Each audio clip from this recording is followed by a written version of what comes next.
ാതിരുന്നു. ആലോചിച്ച് നോക്കണം, ആ സീൻ നമ്മൾ ആലോചിച്ച് നോക്കൂ. ആ മരത്തിന്റെ മുകളിൽ ആഞ്ജനേയന്റെ കണ്ണ് കാണുന്നില്ലേ, ചെവി കാണുന്നില്ലേ? അവിടെ ഇരുന്നു കൊണ്ട് ആ ദശരഥന്റെ ചരിത്രം മുഴുവൻ പറഞ്ഞിച്ച് ഇപ്പോൾ ആ മരത്തിന്റെ മുകളിൽ ഇരുന്നു കൊണ്ട് സീതാദേവിയെ കണ്ടതുവരെ പറഞ്ഞിട്ട് ഞാൻ ഭാഗ്യമുള്ളവനാണ് എന്ന് പറഞ്ഞിട്ട് ഭഗവാന്റെ സേവകന്മാരിൽ ഏറ്റവും ശ്രേഷ്ഠതയുള്ളവനാണ് ഞാൻ എന്ന് പറഞ്ഞിട്ട് ഇളകാതെ ഇരുന്നു. സീതാദേവി പറയുന്നു, കിമിതി രഘുകുലവര ചരിത്രം ക്രമേണമേ കീർത്തിച്ചത് ആകാശമാർഗീയ മനോഹരം പവനൻ ഒരു കൃപയോട് പറഞ്ഞു കേൾപ്പിക്കയോ. സീതാദേവി ഇത് ഇളകാതെ ഒരു അനക്കമൊന്നുമില്ലാതെ ഈ ശബ്ദം മാത്രമേ കേട്ടുള്ളൂ. അപ്പൊ സീതാദേവി അന്തരീക്ഷത്തിൽ നോക്കിയിട്ട് പറയുകയാണ്, ഇത് എവിടെ നിന്നാണ് ഞാൻ ഈ രാമചരിത്രം കേട്ടത്? എന്റെ ദുഃഖം കണ്ടിട്ട് പവനൻ എന്നോട് കൃപയോട് കൂടിയിട്ട് എന്നോട് പറഞ്ഞതാണോ? കാറ്റ്, ആകാശം, കാറ്റും അല്ലെങ്കിൽ പ്രകൃതി എന്നോട് ഈ കാറ്റിലൂടെ വന്ന് പറഞ്ഞതാണോ എന്ന് സീതാദേവി സ്വയമേവ ചോദിക്കുന്നു. എന്നിട്ട് സീതാദേവി പറയുകയാണ്, സ്വപ്നമോ കാണാൻ അവകാശവുമില്ലല്ലോ. ഞാൻ സ്വപ്നം കണ്ടതായിരിക്കില്ല. കാരണം എന്താ ഇവിടെ സ്വപ്നം എന്ന് എടുത്ത് പറയാൻ കാരണം? ധ്യാനം നിർത്തുക, പലരും ധ്യാനം കുറയ്ക്കുക, കുറച്ച് ആളുകൾ ധ്യാനിക്കാൻ തുടങ്ങി 8 മണിയായപ്പോഴേക്കും. സമയമായിട്ടില്ല, ധ്യാനിക്കാനുള്ള സമയമായിട്ടില്ല. അപ്പോ സീതാദേവി എന്ന് പറയുകോട്ടെ, നമ്മളിന്ന് ഉറങ്ങണ്ട.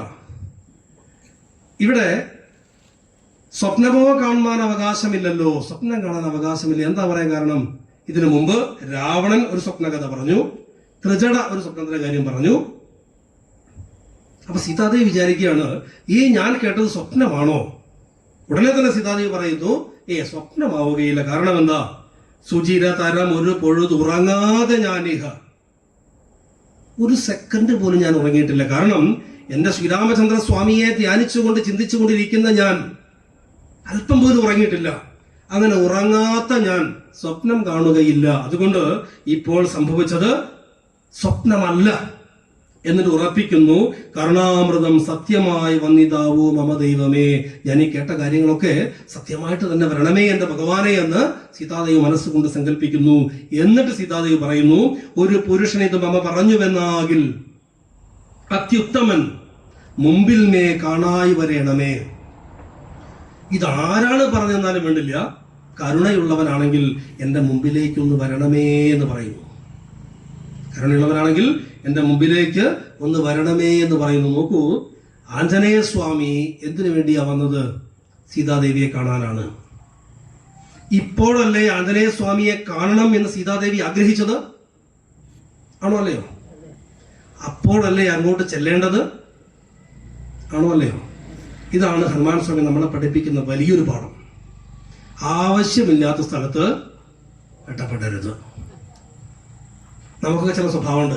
ആരെങ്കിലും വലിയ എന്തെങ്കിലും കാര്യങ്ങൾ പറഞ്ഞുകൊണ്ടിരിക്കുകയായിരിക്കും, നമ്മൾ ആ വഴിക്ക് ഇങ്ങനെ പോണവരാ. പക്ഷെ എന്തെങ്കിലും തുമ്പ് കിട്ടിയ ആൾക്കാർ നമ്മൾ അഭിപ്രായം പറയും, അല്ലേ? എത്രയോ ആളുകളുണ്ട് അങ്ങനെ ഒരാവശ്യമില്ലാതെ പോയിട്ട് അഭിപ്രായം പറയുന്നത്. ഇവിടെ ശ്രീരാമചന്ദ്ര മഹാപ്രഭു ആഞ്ജനേയ സ്വാമിയെ പറഞ്ഞു വിട്ടിരിക്കുന്നത് തന്നെ സീതാദേവിയെ കാണുന്നതിനാണ്. പക്ഷേ സീതാദേവി ആഗ്രഹിക്കാതെ സീതാദേവിയുടെ മുമ്പിലേക്ക് ആഞ്ജനേയൻ എത്തിയിട്ടില്ല. അതിനു വേണ്ടിയിട്ടുള്ള സാഹചര്യത്തെ ആഞ്ജനേയൻ സൃഷ്ടിച്ചു. രാവണന്റെ കഥ കണ്ടു, ത്രിജടയുടെ കഥ കേട്ടു, ഇതൊക്കെ കേട്ടു. എന്നിട്ടോ സീതാദേവിക്ക് രാമന്റെ ഓർമ്മകൾ ഉണ്ടാകുന്നതിന് വേണ്ടിയിട്ട് ദശരഥന്റെ ചരിത്രം, ഇന്ന് വരെയുള്ള രാമന്റെ ചരിത്രം പറഞ്ഞപ്പോൾ ഇപ്പോഴാണ് ശ്രീരാമചന്ദ്ര മഹാപ്രഭുവിന്റെ സങ്കല്പത്തിൽ സീതാദേവി പറയുന്നു, ആരാണ് ഈ കഥകൾ പറഞ്ഞത്? രാമന്റെ ചരിത്രം ആരാണ് പറഞ്ഞത്? ആ പറഞ്ഞവൻ എന്റെ മുമ്പിലേക്കൊന്ന് വന്നാലും. മനസ്സിലായോ? അത് കേട്ടപ്പോ വിനയമോടും അവന് മകൾ ചരണനളിനാന്തികേ, വിനയത്തോടുകൂടി ആ ഭൂമിപുത്രിയുടെ ചരണനളിനാന്തികയെ പാതാരവിന്ദങ്ങളിൽ വീണു നമസ്കരിച്ചാൻ ഭക്തിപൂർവകം. ആ സീൻ വരണം. എവിടെ ആഞ്ജനേയനുള്ളത്? ആ മരത്തിന്റെ മുകളിലാണ്. താഴെ ഇരുന്നു കൊണ്ട് രാമന്റെ കഥ കേട്ട സീതാദേവി ഈ പറഞ്ഞ ആൾ എന്റെ മുമ്പിൽ വന്നാലും വരുമോ എന്ന് ചോദിച്ച സമയത്ത് ആ മരത്തിൽ നിന്ന് പതുക്കെ ഇറങ്ങി വന്നിട്ട് സീതാദേവിയുടെ മുമ്പിൽ നമസ്കരിച്ചുകൊണ്ട്, ആ പാദം നമസ്കരിച്ചുകൊണ്ട്, അവിടെ സാഷ്ടാംഗം നമസ്കരിച്ചുകൊണ്ട് വണങ്ങി നിൽക്കുന്ന ആഞ്ജനേയനെ നമ്മൾ കാണണം. കണ്ടുവോ? ആഞ്ജനേയനെ കണ്ടുവോ? നോക്കൂ, അങ്ങനെ കണ്ടപ്പോൾ തൊഴുതു ചെറുതകലെ അവൻ ആശു നിന്നിടിനാൻ. ഒന്ന് തൊഴുതിട്ട് നമസ്കരിച്ചിട്ട് അല്പം മാറി നിൽക്കുന്നു വിനയത്തോടു കൂടിയിട്ട്. തുഷ്ട്യാ കലപിംഗ തുല്യ ശരീരനായി. തുഷ്ട്യ എന്ന് പറഞ്ഞാൽ സന്തോഷത്തോടുകൂടി. കലപിംഗ ശരീരം എന്ന് പറഞ്ഞാൽ കലപിംഗം എന്ന് പറയുന്ന ചെറിയൊരു പക്ഷിയുണ്ട്. ആ പക്ഷിയുടെ അത്രയും ചെറുതായിട്ട് ഏറ്റവും ചെറിയ ഭാവത്തിൽ ആ അമ്മയുടെ മുമ്പിൽ വിനയത്തോടുകൂടി ആഞ്ജനേയൻ നിൽക്കുന്നു. അങ്ങനെ കണ്ടപ്പോൾ സീതാദേവി കുറച്ച് കാര്യങ്ങളൊക്കെ പറയാം. എന്നെ മോഹിപ്പിക്കാൻ വേണ്ടിയിട്ട് രാവണന്റെ വേഷം കെട്ടി വന്ന് ചോദിക്കുന്നുണ്ട്. ആക്കോട്ടെ. അതെല്ലാം കഴിഞ്ഞപ്പോ ഹനുമാൻ സ്വാമി പറയുകയാണ്, ശരണമിഹ ചരണ സരസിജ മകില നായികയെ ശങ്കിക്ക വേണ്ട, കുറഞ്ഞൊന്നും എന്നെ നീ എന്നെ സംശയിക്കരുത്. തവ സജീവൻ അഹമിഹ തദാവിതല്ലഹോ ദാസോസ്മി കോസലേന്ദ്രസ്യ രാമസ്യ. ഞാൻ കോസലേന്ദ്രനായിരിക്കുന്ന രാമന്റെ ദാസനാണ് ഞാൻ. നീ എന്നെ സംശയിക്കരുത്, സംശയിക്കരുത്, സംശയിക്കരുത്. സുഗ്രീവ ഭൃത്യൻ ജഗൽപ്രാണനന്ദനൻ. സുഗ്രീവന്റെ ഭൃത്യനായിരിക്കുന്ന ജഗൽപ്രാണൻ അഥവാ വായുവിന്റെ പുത്രനായിരിക്കുന്ന രാമന്റെ ദൂതനായിരിക്കുന്നവനാണ് ഞാൻ. കപടം ഒരുവരോടും ഒരു പൊഴുതും അറിയുന്നില്ല. എനിക്ക് ആരോടും ഒരു കപടതയും ചെയ്യാൻ അറിഞ്ഞൂടാ. ഞാൻ സത്യസന്ധനാണ്. കർമ്മണ വാച മനസ്സാഭിമാതാവേ. എന്റെ കർമ്മം കൊണ്ടോ വാക്കുകൊണ്ടോ മനസ്സുകൊണ്ടോ ഒരാളോടും ഞാൻ ഒരു പൊഴുതും ഒരു തെറ്റും ചെയ്തിട്ടില്ല. അല്ലയോ മാതാവേ, എന്നെ നീ ശങ്കിക്കരുതേ. നോക്കൂ, സീതാദേവിയെ കണ്ട മാത്രയിൽ മാതാവേ എന്നാ വിളിച്ചത്, സീതാമാതാവേ എന്നാ വിളിച്ചത്. ആ മാതാവിനോട് ആഞ്ജനേയൻ പറയുന്നു, ഞാൻ കോസലേന്ദ്രനായിരിക്കുന്ന രാമന്റെ ദാസനാണ്. എനിക്ക് ആരോടും ഒരു തെറ്റ് ചെയ്യാൻ അറിയില്ല. സത്യം പറയട്ടെ, ഞാൻ സത്യസന്ധനായിട്ടാണ് ജീവിച്ചിട്ടുള്ളത്. അല്ലയോ മാതാവേ, എന്നെ നീ ശങ്കിക്കരുത്. ഇത് പറഞ്ഞപ്പോ സീതാദേവി ആഞ്ജനേയനോട് പറയുന്നത്, മൃദുസ്ഫുടവർണവാക്യം തെളിഞ്ഞിങ്ങനെ ചൊല്ലുന്നവർ കുറയും തൊലോ. ഋതം എന്ന് വെച്ചാൽ സത്യം, ഋജു എന്നാൽ വളവില്ലാത്തത്, എന്നുവെച്ചാൽ നേർവഴി, നേരെയുള്ളത്.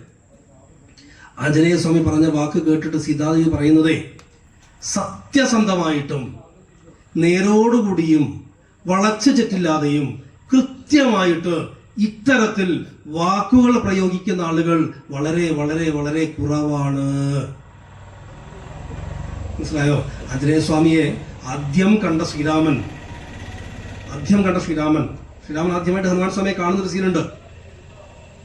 ബ്രഹ്മചാരി വേഷം ആലംബ്യ ചെന്ന് എവിടെയാ ഈ ഋഷ്യമുഖ പർവ്വതത്തിന്റെ സൈഡിലൂടെ ഇങ്ങനെ രാമൻ ലക്ഷ്മണൻ പോകുന്ന സമയത്ത് സുഗ്രീവൻ ആഞ്ജനേയനെ വിളിച്ചിട്ട് പറയും, അതാ 2 ആളുകൾ പോകുന്നുണ്ട്, അവർ ബാലിയുടെ ആളുകളാണോ സംശയമുണ്ട്, ചിലപ്പോൾ നമ്മളെ വധിക്കാൻ വേണ്ടി പറഞ്ഞു വിട്ടതാവും, നീ ഒരു കാര്യം ചെയ്യുക, പോയിട്ടൊന്ന് അന്വേഷിച്ചിട്ട് വരൂ എന്ന് പറയുന്നുണ്ട്. അങ്ങനെ പറയുമ്പോൾ ആഞ്ജനേയൻ ഒരു ബ്രഹ്മചാരിയുടെ വേഷം ധരിച്ചുകൊണ്ട് രാമലക്ഷ്മണന്മാരുടെ മുമ്പിലെത്തുകയും ദൂരെ നിന്ന് തന്നെ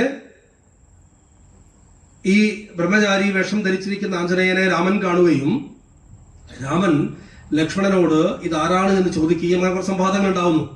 ആ സമയത്ത് ഹനുമാന്റെ വാക്കുകൾ കേട്ടിട്ട് ആ സമയത്ത് രാമൻ പറയുന്നു, നല്ല വയ്യാകരണൻ വടു നിർണയം ഇല്ലൊരപശബ്ദമെങ്ങുമേ വാക്കിങ്കൽ. നോക്കൂ, അവന്റെ വാക്കിൽ എവിടെയും ഒരു അപശബ്ദമില്ല. വ്യാകരണ വിദഗ്ധനാണ് അവൻ. ആരാ പറയുന്നത്? സാക്ഷാൽ ശ്രീരാമചന്ദ്ര മഹാപ്രഭു. ആഞ്ജനേയനെ കണ്ട മാത്രയിൽ പറഞ്ഞതാ. ഇവിടെ കണ്ട മാത്രയിൽ സീതാദേവി എന്താ പറഞ്ഞത്? നല്ല വാക്വിശാരദനാണല്ലോ ആള്. നോക്കൂ, രാമനും സീതയും ഹനുമാൻ സ്വാമിയെ ഒരേപോലെ സർട്ടിഫിക്കറ്റ് കൊടുത്തതാണ്. എന്ത്?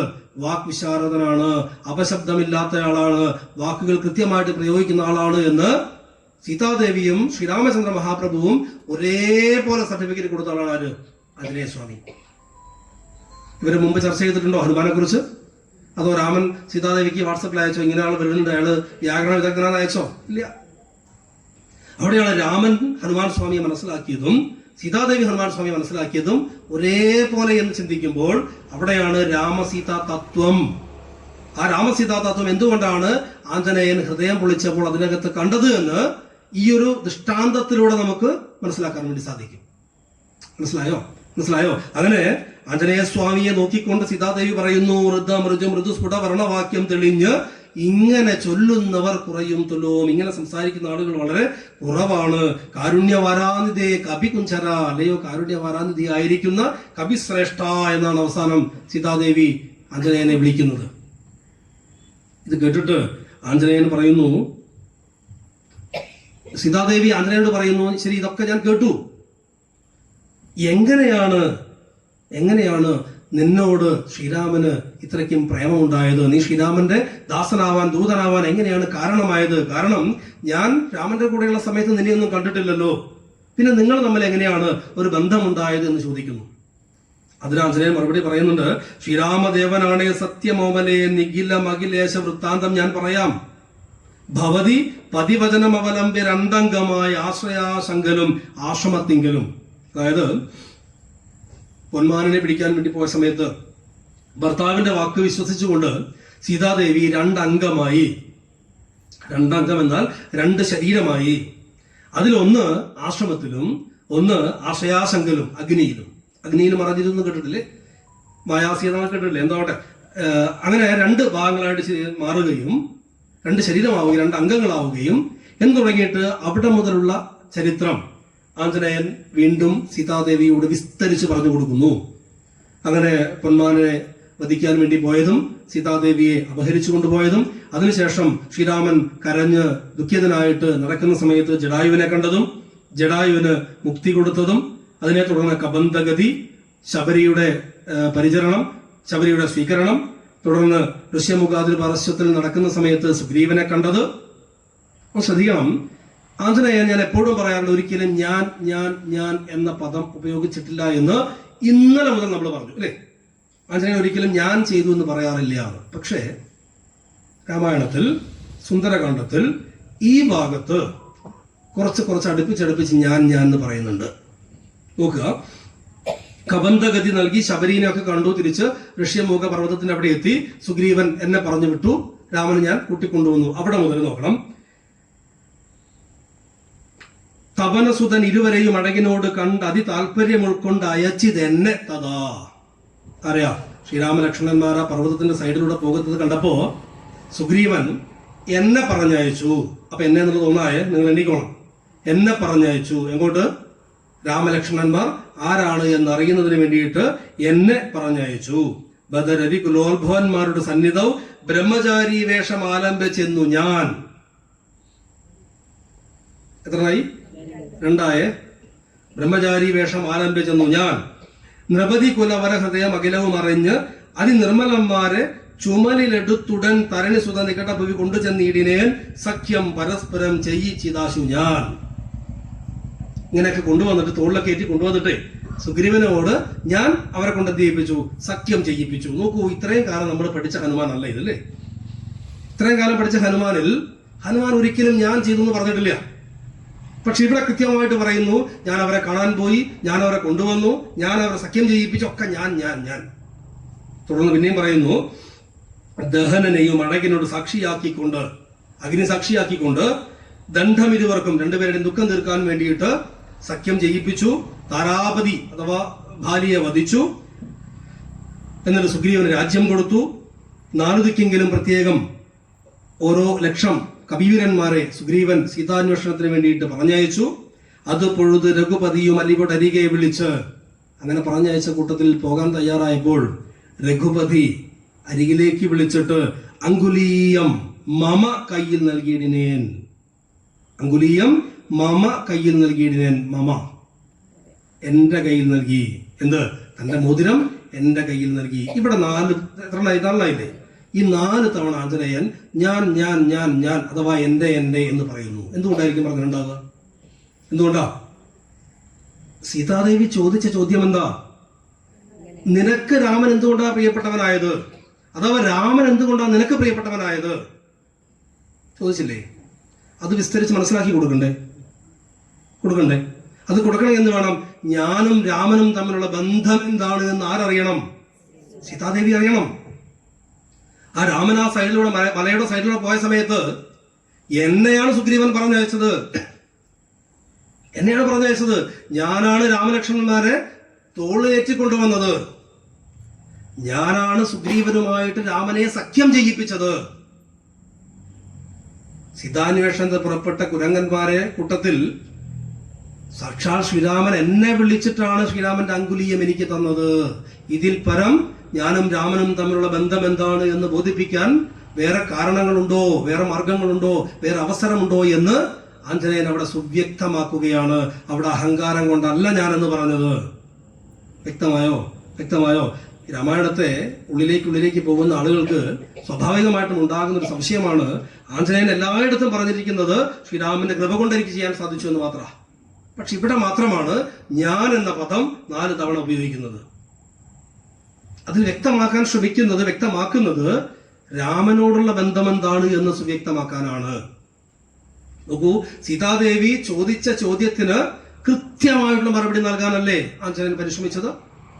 ഈ ഒരു കാര്യത്തിലൂടെ തന്നെ സീതാദേവി കൃത്യമായിട്ട് എന്ത് മനസ്സിലായി? ശ്രീരാമചന്ദ്ര മഹാപ്രഭു ആഞ്ജനേയ സ്വാമിക്ക് തന്റെ കയ്യിലിരിക്കുന്ന മോതിരം നൽകിയിട്ടുണ്ടെങ്കിൽ, അങ്കുലിയം നൽകിയിട്ടുണ്ടെങ്കിൽ, രാമന് അത്രത്തോളം പ്രിയപ്പെട്ടവനാണ് ആര് ആഞ്ജനേയ സ്വാമി എന്ന് സീതാദേവിക്ക് വ്യക്തമായി. ആഞ്ജനേയൻ പറയുന്നു, ഇതു ജനക നൃപതി മകൾ കയ്യിൽ കൊടുക്ക നീ എന്നുടെ നാമാക്ഷരാന്യുതം, എന്റെ പേരെഴുതിയിരിക്കുന്ന ഈ മോതിരം നീ ജനക നൃപ അല്ലെങ്കിൽ സീതാദേവിക്ക് കൊടുക്കണമെന്ന് ആര് പറഞ്ഞു? ശ്രീരാമചന്ദ്ര മഹാപ്രഭു പറഞ്ഞു. അത്രയും എന്നെ വിശ്വസിച്ചിട്ടാണ് ശ്രീരാമൻ പറഞ്ഞു വിട്ടിട്ടുള്ളത്. കാരണം സീതാദേവിയുടെ ശ്രീരാമന്റെ പേരെഴുതിയിരിക്കുന്ന ആ മോതിരം അത് സീതാദേവിക്ക് കൊടുക്കാൻ യോഗ്യതപ്പെട്ട ആളാണ് എന്ന് തിരിച്ചറിവും ആ ലക്ഷ്യവും ആർക്കുണ്ട്? ശ്രീരാമചന്ദ്ര മഹാപ്രഭുവിനുണ്ട്. അതുകൊണ്ടാണ് രാമൻ എന്നോട് അത്രയും സ്നേഹത്തിലാണ്, ഞാൻ രാമൻ തമ്മിൽ അത്ര അടുപ്പത്തിലാണ് എന്നൊക്കെ പറഞ്ഞതിന്റെ സാക്ഷ്യപ്പെടുത്തലായിട്ട് ആഞ്ജനേയൻ ഇവിടെ പറയുന്നത്. ഇതെല്ലാം പറഞ്ഞതിനു ശേഷം പുനരധിക വിനയമോട് തൊഴുതാതരാൽ പിന്നോക്കിൽ വാങ്ങി വണങ്ങി നേടിനാർ എന്നൊക്കെ പറഞ്ഞിട്ട് ആഞ്ജനേയ സ്വാമി തൊഴുതുകൊണ്ട് പുറകിലേക്ക് മാറി നിന്നു. സീതാദേവിയുടെ മുകളിൽ നിന്ന് ദേശം മാറി നിന്നു. ആ രാമനാമാങ്കിതമാം അങ്കുലീയം എടുത്തിട്ട് സീതാദേവി അത് കയ്യിൽ ചേർത്തിട്ട് അതിൽ നോക്കിയിട്ട് പ്ലവക കുല പരിവൃഢ മഹാമതിമൻ ഭവാൻ പ്രാണദാത മമ പ്രീതികാരിയെ ദൃഢം ഭഗവതി പരമാത്മൻ ശ്രീനിധൗ രാഘവേ ഭക്തൻ അതീവ വിശ്വാസ്യൻ ദയാപരൻ. ആഞ്ജനേയനെ സീതാദേവിക്ക് ബോധ്യമായി. സീതാദേവി പറയുന്നു, പല ഗുണവും ഉടയവരെയൊഴികെ മറ്റാരെയും ഭർത്താവ് അയക്കയുമില്ല മത്സന്നിധൗ. ഭഗവാൻ എനിക്ക് പ്രാണദാതാവെന്ന് പറയുന്നു. ശ്രീരാമഭക്തനായ ഹനുമാൻ അതീവ വിശ്വാസ്യ യോഗ്യനും അതീവ ഗുണവുമുള്ള ആളാണ് എന്ന് സീതാദേവിക്ക് ഈ ആഞ്ജനേയൻ പറഞ്ഞ ഈ വൃത്താന്തങ്ങളിലൂടെ ബോധ്യപ്പെടുന്നു. എന്നിട്ട് സീതാദേവി പറയുകയാണ്, ഇത്തരത്തിൽ ഗുണങ്ങളുള്ള ഒരാളെ അല്ലാതെ എന്റെ ഭർത്താവ് എന്റെ സമീപത്തേക്ക് ഒരാളെയും പറഞ്ഞയക്കുകയില്ല. ഏതെങ്കിലും തരത്തിലുള്ള ദുർഗുണം ഉണ്ടായിരുന്നുവെങ്കിൽ ശ്രീരാമൻ ഒരിക്കലും തന്റെ അടുത്തേക്ക് പറഞ്ഞയക്കുകയില്ല. ഇവൻ അതീവ വിശ്വാസ്യവാനാണ് എന്ന് സീതാദേവി ബോധ്യപ്പെടുന്നു. അത് ബോധ്യപ്പെടുത്തുന്നതിന് കൂടി വേണ്ടിയിട്ടാണ് ആഞ്ജനേയൻ നേരത്തെ പറഞ്ഞതുപോലെ 4 തവണ ഞാൻ എന്ന പദം ഉപയോഗിച്ചിട്ടുള്ളത്.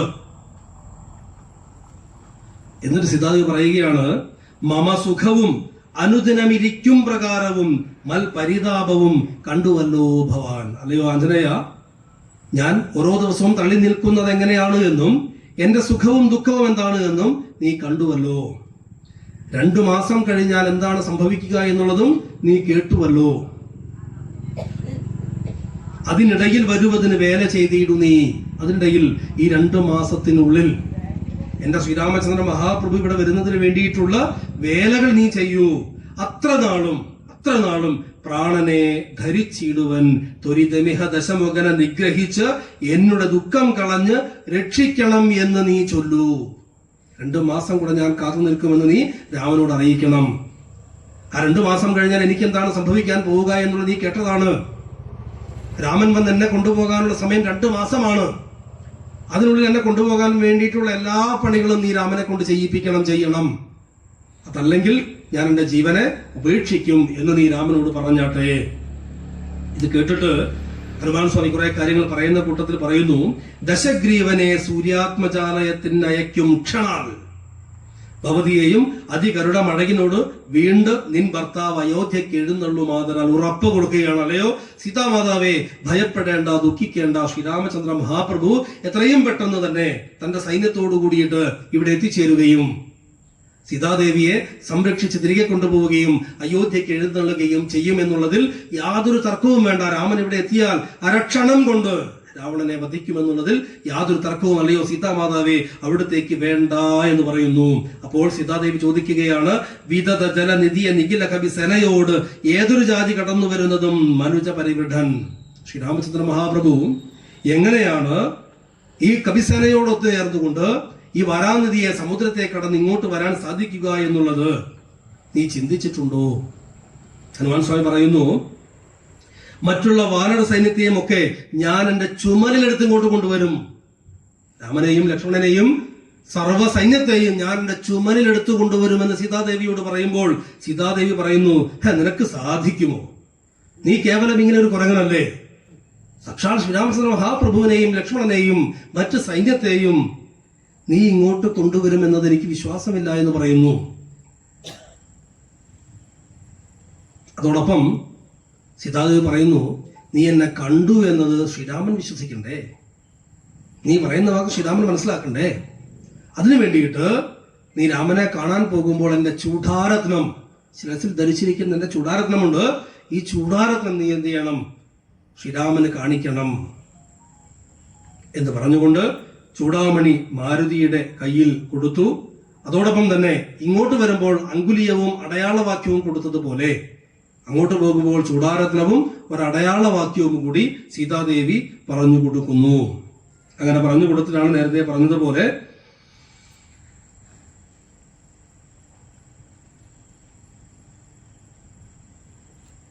സീതാദേവി ആഞ്ജനേയനോട് രാമനെ കൂട്ടിയിട്ട് എത്രയും പെട്ടെന്ന് വന്നുകൊണ്ട് ഇതെല്ലാം ചെയ്തു തീർക്കണം എന്ന് പറയുന്നത്.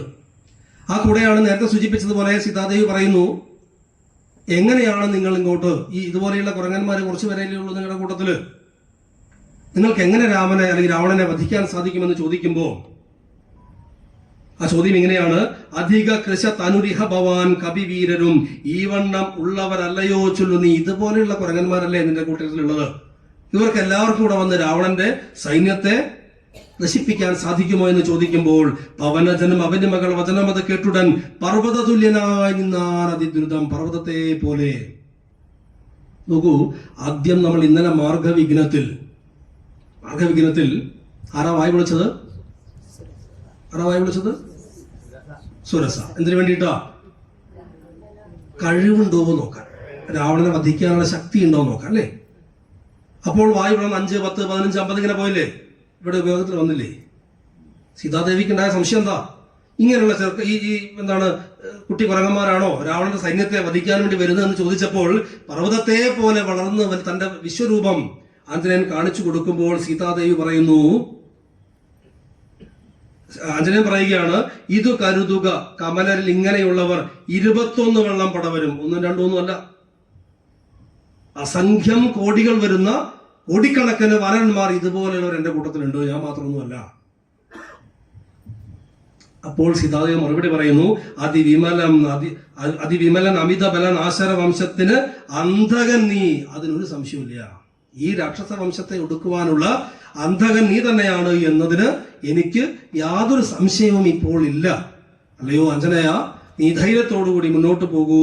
ജലനിധിയും അതിജബലം ഇന്നയെ കടന്ന് അങ്ങ് ചെന്ന് ഈ വരാനിധിയെ കടന്ന് സമുദ്രത്തെ കടന്ന് രാമന്റെ സമീപത്ത് എത്തിയിട്ട് എന്റെ ചരിത്രങ്ങൾ മുഴുവൻ രാമനോട് പറഞ്ഞിട്ട് ഞാൻ തന്ന ചൂടാരത്നം തൃക്കൈയിൽ കൊടുത്തിട്ട് അടയാളവാക്കം പറഞ്ഞുകൊണ്ട് എത്രയും പെട്ടെന്ന് ശ്രീരാമചന്ദ്രനുമായി ഇവിടെ എത്തി എന്നെ തിരിച്ച് അയോധ്യയിലേക്ക് കൊണ്ടുപോകാൻ വേണ്ടിയുള്ള പദ്ധതികൾ അല്ലയോ ആഞ്ജനേയ നീ നിർവഹിക്കൂ എന്ന് പറഞ്ഞപ്പോൾ ലോകമാതാവിനെ പിന്നെയും 3 വലത്തു വെച്ചിടിനാൻ. ഇത് കേട്ടുകൊണ്ട് ആഞ്ജനേയൻ സീതാദേവിയെ ലോകമാതാവിനെ 3 വട്ടം പ്രദക്ഷിണം ചെയ്തിട്ട് പറയുന്നു, ഈ വാക്ക് ശ്രദ്ധിക്കണം, വിടതരിക ജനനീ. അമ്മയുടെ അടുത്ത് നിന്ന് ആഞ്ജനേയൻ രാമന്റെ അടുത്തേക്ക് പോവാണ്. പറയുന്നു, വിടതരിക ജനനീ, വിട കൊള്ളുവാൻ അടിയന് വേഗേന ഗേധം വിനാ വാഴുക സന്തതം. അല്ലയോ അമ്മേ, എനിക്ക് വിട തന്നാലും ഞാൻ രാമന്റെ അടുത്തേക്ക് പോവുകയാണ്. അമ്മ എന്ത് ചെയ്യണം? ഗേധം വിനാ വാഴുക സന്തതം, ദുഃഖമില്ലാതെ അമ്മ സന്തോഷത്തോടു കൂടി ഇവിടെ ഇരിക്കൂ. ഭവതു ശുഭമയി തനയ. സീതാദേവി പറയുന്നു, ഭവതു ശുഭമയി തനയ. എന്താ തനയ എന്ന് പറഞ്ഞാൽ? മോനെ, നിനക്ക് സുഖം വരട്ടെ. നോക്കൂ, അല്പസമയം കൊണ്ട് സീതാദേവിയും ആഞ്ജനേയനും തമ്മിലുള്ള ബന്ധം എത്ര ശ്രേഷ്ഠമായി ആലോചിച്ച് നോക്കൂ. സീതാദേവിയെ കണ്ട മാത്രയിൽ തന്നെ ആഞ്ജനേയൻ അമ്മയെന്നാ വിളിച്ചത്. ഇവിടെ ഈ സംവാദങ്ങളെല്ലാം കഴിഞ്ഞതിന് ശേഷം വിട തരിക ജനനി, മാതാവേ ഞാൻ പോകട്ടെ എന്ന് ചോദിച്ചപ്പോ സന്തോഷത്തോടെ പോയി വരൂ മകനെ എന്ന് പറഞ്ഞ ആ സംസ്കാരം ഉണ്ടല്ലോ, ആ സംസ്കാരമാണ് നമ്മൾ പാലിക്കേണ്ട സംസ്കാരം. ഇന്ന് നമ്മുടെ എല്ലാം ഒരുപക്ഷെ സമാജത്തിൽ നഷ്ടപ്പെട്ടുകൊണ്ടിരിക്കുന്ന സംസ്കാരം. എന്തായാലും ഭവതുശുഭമായി തനയ പതിതവ നിരന്തരം ഭർത്താരമാശു വരുത്തിയിടുക അത്ര നീ സുഖമോടിഹ ജഗത് സുചിരം ജീവജീവനി സ്വസ്ത്യസ്തു പുത്ര തേ സുസ്ഥിര ശക്തിയും. അല്ലയോ മകനെ, നീ പോയിട്ട് ശക്തിയോട് കൂടിയിട്ട് സൈന്യത്തോടുകൂടി ശക്തമായിട്ട് ഭർത്താവിനെ കൂട്ടി നീ ഇങ്ങോട്ട് വന്നാലും എന്ന് പറഞ്ഞുകൊണ്ട് സീതാദേവിയെ ആഞ്ജനേയനെ യാത്രയാക്കുന്നു. അതാണ് എത്രാമത്തെ ഭാഗം? ഹനുമാൻ സീതാ സംവാദം 7ാമത്തെ ഭാഗം. ഒരു ഭാഗം കൂടെ പറഞ്ഞ് നമുക്ക് നിർത്തേണ്ടി വരും. അടുത്ത ഭാഗം ലങ്കാമർദ്ദനം. ലങ്കാമർദ്ദനത്തോട് നമുക്ക് നിർത്താം. ഹനുമാൻ രാവണ സഭയിലും ലങ്കാദഹനവും ഹനുമാന്റെ പ്രത്യാഗമനവും നമുക്കൊന്ന് ഓടിച്ച് പറയാൻ പറ്റുമെന്ന് നോക്കാം. ജസ്റ്റ് ഒന്ന് പറഞ്ഞു പോകാം. എന്തായാലും ലങ്കാമർദ്ദനമാണ്. പിന്നീട് ഹനുമാൻ സ്വാമി സീതാദേവിയെ കണ്ട് തിരികെ രാമന്റെ സമീപത്തേക്ക് പോകാൻ വേണ്ടിയിട്ട് തയ്യാറായപ്പോഴാണ് ആഞ്ജനേയന് ഒരു ചെറിയൊരു ചിന്ത മനസ്സിൽ വരുന്നത്. പരപുരിയിൽ ഒരു നൃപതി കാര്യാർത്ഥമായി അതിപാടവമുള്ളൊരു ദൂതം നിയോഗിച്ചാൽ സ്വയം അതിനൊരു അഴി നിലയൊഴിച്ച് സാധിച്ചത് സ്വസ്വാമി കാര്യത്തിന് അന്തരവിന്യെ എന്ന് വെച്ചാൽ, പരപുരിയിൽ മറ്റൊരു ദിക്കിൽ ഞാനൊരു കർത്തവ്യം ചെയ്യാനായിട്ട് പോയിട്ട് ഞാൻ അവിടെ വന്നു എന്നുള്ളത് അവരറിയാതെ പോണത് എങ്ങനെയാ അല്ലേ? എന്തായാലും ഞാനിപ്പോ ലങ്കയിലെത്തി, എന്റെ ലക്ഷ്യങ്ങളൊക്കെ പൂർത്തീകരിച്ചു, സീതാദേവിയെ കണ്ടു, ഇനി തിരിച്ചത് രാമനോട് പറഞ്ഞാൽ മതി. പക്ഷേ ഞാനിങ്ങനെ വന്നു എന്നതും സീതാദേവിക്ക് ചോദിക്കാനും പറയാൻ ആളുണ്ട് എന്നുള്ളതും ആരറിയണം? അവിടെ ഉള്ളവരൊന്ന് അറിയണ്ടേ? ഇല്ലെങ്കിൽ വെറും വിഡ്ഢികളായി പോലെ അല്ലേ? കാരണം രാവണൻ വലിയ അഹങ്കാരത്തോട് നിൽക്കുകയാണ്. 2 മാസത്തെ സമയം കൊടുത്തിട്ടുണ്ട്, അതിനു മുമ്പ് എല്ലാ കാര്യങ്ങളും തീരുമാനിച്ചോളണം എന്നൊക്കെ പറഞ്ഞിരിക്കുമ്പോ അങ്ങനെയല്ല. സീതാദേവിക്ക് ചോദിക്കാൻ ആളുണ്ട് എന്ന് ആരറിയണം? രാവണൻ അറിയണം. അതിനെന്താണ് മാർഗം എന്ന് ആഞ്ജനേയൻ ചിന്തിക്കുകയും അവിടെയുള്ള ഉദ്യാനത്തിലേക്ക് കയറുകയും മിഥില നൃപമകൾ മരുവും അതിവിമല ശിംശഭാവൃക്ഷം ഒഴിഞ്ഞുള്ളതൊക്കെ സീതാദേവിക്ക് ആശ്രയമായിട്ടുള്ള ആ ശിംശഭാവൃക്ഷം ഒഴികെ, കാരണം അതിന് ചുവട്ടിലാണ് ആരിയിരിക്കുന്നത്? സീതാദേവി ഇരിക്കുന്നത്. അതൊഴികെ ആ ഉദ്യാനത്തിലുള്ളതെല്ലാം ചവിട്ടി പൊട്ടിച്ച് അടിച്ച് പറിച്ച് ലങ്കാമർദ്ദനം നടത്തുന്നു. ഈ ശബ്ദം കേട്ടപ്പോ ഭയമോട് അത് പൊഴുതു നിശിചരികൾ ഉണർന്ന് പാർത്ത നേരം ഈ ശബ്ദ കോലാഹലങ്ങളും ഉദ്യാനം തച്ചുടയ്ക്കുന്ന ശബ്ദമൊക്കെ കേട്ടപ്പോ ആ ശബ്ദം കേട്ട് പേടിച്ച് എഴുന്നേറ്റ നിശിചരികൾ, രാക്ഷസ സ്ത്രീകൾ, ഇത് ആരാണ്, എന്താണ്, കവിവീരന്റെ രൂപമൊക്കെ കണ്ടപ്പോ എല്ലാവരും പേടിച്ചുപോയി. അങ്ങനെ പേടിച്ച് ഈ വിവരം എവിടെ എത്തി? രാവണന്റെ സഭയിലെത്തി. രാവണൻ പറയുന്നു, ഇവൻ ഇവിടെ നിശിതമസി ഭയമൊടിയ വന്നവൻ ഏതും എളിയവനല്ലെന്നു നിർണയം. അങ്ങനെ ഒരു കുറങ്ങൻ ഇവിടെ വന്നിട്ട് ഈ ഉദ്യാനമൊക്കെ അടിച്ചു പൊട്ടിച്ചിട്ടുണ്ട് എങ്കിൽ അവൻ ചെറിയവനല്ല എന്നുറപ്പാണ്.